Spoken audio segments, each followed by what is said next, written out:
ایک گاؤں میں میں کبھی نہیں بھولوں گا، میں نیا نیا تبلیغ میں تھا، ہم ایک گاؤں میں پہنچے پیدل تھک ہار کے، ابھی سامان رکھا ہی تھا کہ مسجد کے امام آئے، انہوں نے ہمیں ماں بہنوں بیٹیوں کی گالیاں نکال، اتنی غلیظ گالیاں کہ زمین کانپ اٹھے، آسمان تھر تھر آ جائے۔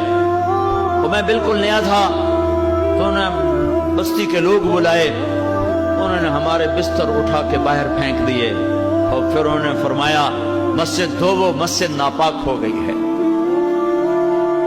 مسجد میں تو کافر بھی آ جائے تو ناپاک نہیں ہوتے۔ میرے نبی کے پاس کافر ملنے آتے تھے، مسجد میں بٹھائے جاتے تھے۔ طائف کے کافر آئے، میرے نبی نے مسجد میں بٹھایا، یہ تو نہیں فرمایا مسجد دھو دو۔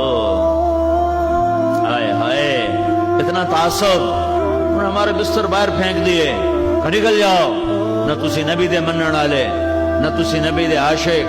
تو مجھے تو کوئی پتہ نہیں تھا، میں تو کالج سے سیدھا تبلیغ میں آیا، دین کا زیادہ پتہ نہیں تھا، یہ فرقے برقوں کا بھی کوئی پتہ نہیں تھا، لیکن میں خود اپنے اندر تجزیہ کر رہا تھا، یہ کیسے دعویٰ کر رہا ہے کہ میں عاشق رسول ہوں؟ یہ مسجد میں ماں بہنوں کی گالیاں نکال رہا ہے اور کہتا ہم عاشق رسول ہیں، اور یہ جو گالیاں کھا کے چپ، اور ایک لفظ نہیں بولے، ایک لفظ، اور چپ کر کے بستر اٹھا کے ان کو دعائیں دیتے ہوئے آگے نکل گئے۔ میں کہا اگر یہ گستاخ رسول ہیں تو پھر کیا ان کو عاشق رسول کہا جا سکتا ہے کہ جو مسجد میں کھڑے ہو کے ماں بہن کی گالیاں دے رہے ہوں اور مصلی رسول پر بھی کھڑے ہو رہے ہوں؟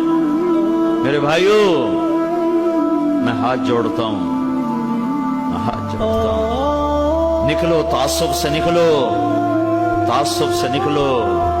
میں نے 3 گھنٹے ہو گئے مجھے بات کرتے ہوئے، میری کوشش رہی ہے کہ میں اسلام کو اجاگر کروں۔